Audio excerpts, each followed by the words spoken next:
Esta es una producción de Grupo Fórmula. Con el objetivo de, así se ha dicho, terminar con la educación neoliberal, la actual Secretaría de Educación Pública, a través de su mandataria, su conductora, la profesora Delfina Gómez Álvarez, ha realizado varios cambios, iniciando con la liquidación de la escuela de tiempo completo que ahora tiene que reimplantar por una orden judicial, el cambio de los libros de texto gratuito que para los críticos del actual gobierno están ideologizando o intentan ideologizar a los menores con los principios de la 4T. Ahora también se quieren eliminar los grados escolares. ¿Qué está pasando en la Secretaría de Educación Pública y cuáles las intencionalidades de estas determinaciones? De viva voz el doctor Manuel Gil Antón, especialista en educación, profesor del Centro de Estudios Sociológicos, director académico de Educación Futura y un prestigiosísimo y respetado especialista en este tema que es la pasión de su vida, la educación. Doctor, como siempre, gracias por estar con nosotros, te lo aprecio infinitamente. ¿Qué tal, Ricardo? Muchas gracias.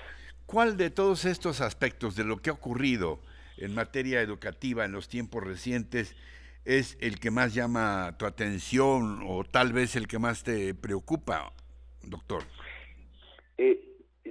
Creo que es una cuestión muy importante preguntarlo así. Imaginemos que en una ciudad hubo un temblor como el de 85 que tuvimos acá, que hay al día siguiente calles llenas de escombros, personas que han perdido la vida, etcétera, y de repente la autoridad lo que dice es, señores, a partir de hoy, al día siguiente de ese temblor, vamos a hacer unos nuevos ejes viales para que mejore la circulación. Yo no diría, pero perdón, hay que ir levantar los escombros, hay que buscar a la gente, hay que contar cuántas personas perdimos, etcétera, ¿no? Sí. Bueno, pues de una manera semejante es esta presentación del nuevo marco curricular. Después de 2 años de pandemia, que son el equivalente en la metáfora al temblor, que me permití decir, Ricardo, cuando tuvimos no solamente la enorme desgracia de las personas que perdimos, niños que ya no tienen a sus padres, etcétera, sino que sabemos que necesariamente hubo un enorme daño al aprendizaje.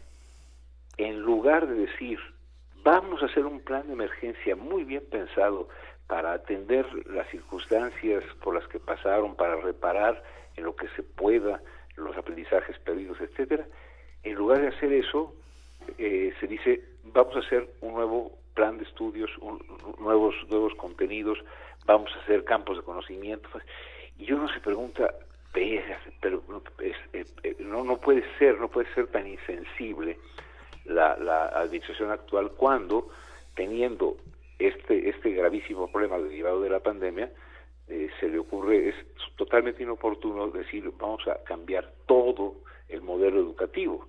Y para colmo, hacerlo de la mano de un diagnóstico que son 14 o 15 adjetivos vacíos, que solo son epítetos, ¿no? Que solo son como piedras lanzadas para decir que es neoliberal, clasista, racista, etcétera, y entonces que ahora sí va a llegar el paraíso educativo.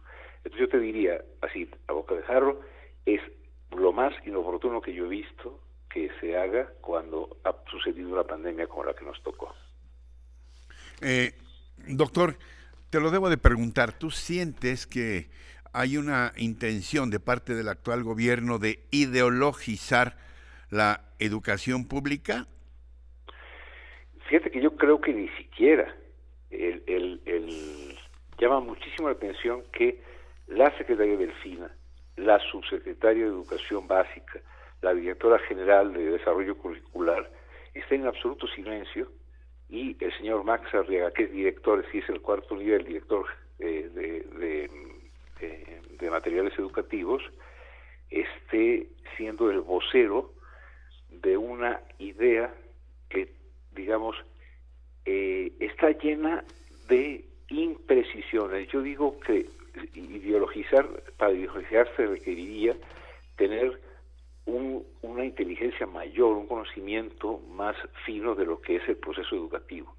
De ello se carece. El señor Marx Arriaga nos mostró cómo lo más fácil en el mundo es, si tú quieres criticar a alguien, pues haz una caricatura de él en una hoja de papel, arrúgalo y tíralo al cesto de la basura. Entonces ya lo destruiste. No.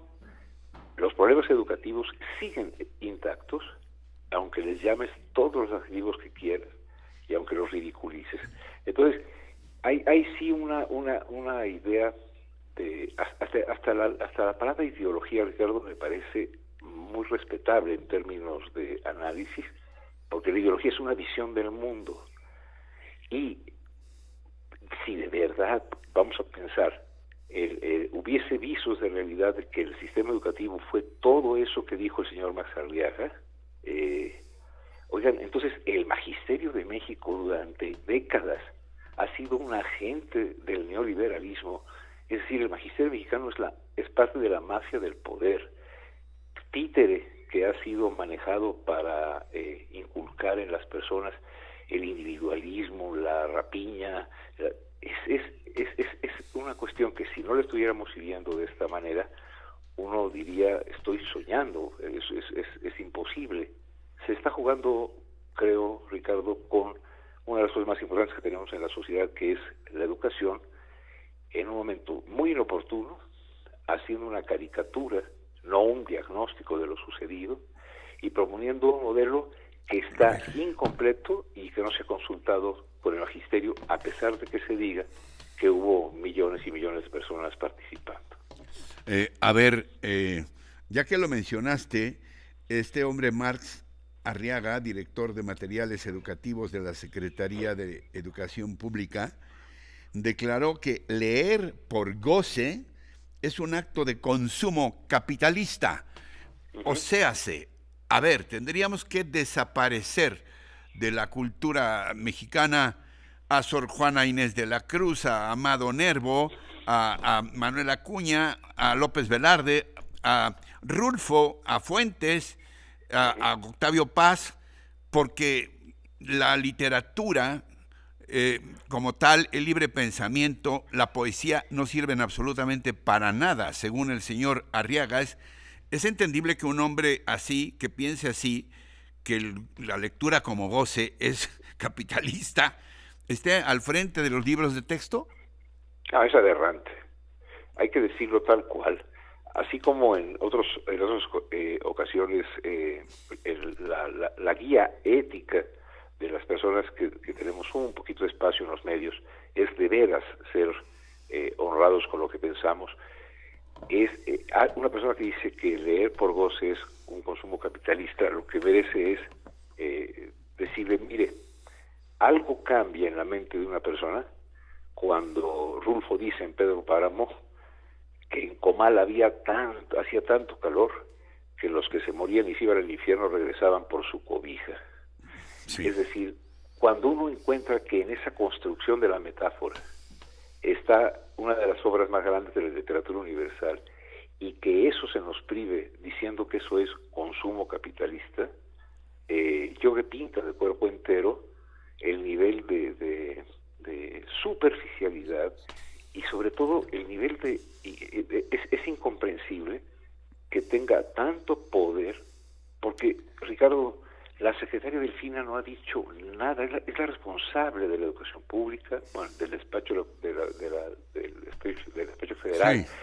Tampoco la subsecretaria. Entonces, este señor, ¿a cuenta de qué? ¿Con qué credenciales? Y no busco credenciales de grados, para nada, sabes bien que esa no es la cosa en la que me fijo, sino cuál es su experiencia para poder decir que leer es, si tenemos el Fondo de Cultura Económica, si tenemos brigadas sí. para leer, si alfabetizar es abrir horizontes. No, si una persona que dice eso puede encabezar, ojo, no solamente nuevos libros de texto, sino además un nuevo marco curricular, lo que tenemos es una grave distorsión educativa y sobre todo una enorme falta de respeto al magisterio, porque los que sí saben cómo están las cosas, los que sí están enfrentando cada día las consecuencias de la pandemia, pues no han tenido oportunidad de decir, oiga, espérese, no cambie todo ahorita, vamos a salvar lo que teníamos un poco, ¿no? Bueno, sabes que este espacio siempre ha estado abierto y siempre nos congratula tenerte con nosotros. Por ahora nos quedan un par de minutos. ¿A ti te queda claro cuál es la intencionalidad de eliminar los grados escolares? Yo, por más que le he buscado, no sé a qué se refieren y cuáles podrían ser los beneficios de este nuevo enfoque educativo para niños de primaria y secundaria. Mira, si uno distingue lo que dijo el señor Arriaga del documento y se da uno tiempo de leerlo, uno encuentra la siguiente frase, ¿no? Se va a transitar de grados a fases. Es decir, y aunque es impreciso, el documento lo que dice es que hay unas fases, hay un conocimiento esperado entre primero y segundo de primaria, luego entre tercero y cuarto, y luego entre quinto y sexto. Sí. Cuestión que es, fíjate, bastante razonable. Es decir, digamos, si entre primero y segundo una muchacha, un niño, una niña no ha logrado algo, no es conveniente decir que vuelva a hacer todo primero, porque quizás el primer mes del segundo grado lo va a resolver. Está bien entender que hay como tramos de aprendizaje que pueden conjugar a primero, a segundo, digamos, para que en conjunto se consiga la alfabetización inicial, la primera ubicación en el mundo social, etcétera. Entonces, es decir, pero proponer fases formativas o periodos formativos no estaría mal, deberíamos discutirlo. Lo que es muy extraño es que se dice, vamos a transitar de grados a fases. Uno puede decir, no es necesario, a través de los grados se consiguen las fases. Y luego, cuando uno ve los programas de estudio, y son otras 800 páginas, Ricardo, que hay que leer, en todas las fases hay contenidos específicos para cada grado. Entonces, se transita, vamos a pasar de fase 4 a fase 5, o vamos a pasar de primero a segundo, a tercero y a cuarto. Esto mete mucha confusión. La discusión sería muy interesante. ¿Qué queremos lograr en los primeros 2 años de la primaria, en los medios y en los 2 últimos? Y lo vamos a hacer a través de estas y estas actividades. Se llamen grados o no sería tanto lo importante, sino la claridad en qué significa fase y cómo se consigue llegar a ella. Doctor, como siempre, mi agradecimiento más sincero por estar con nosotros. Te lo aprecio muchísimo y estamos en contacto. Gracias. Muchas gracias, Ricardo. Hasta luego. Gracias. Ha sido el doctor Manuel Gil Antón, especialista muy prestigioso en educación, profesor del Centro de Estudios Sociológicos del Colegio de México y director académico de Educación Futura. Encuentra más contenido como este en radioformula.mx.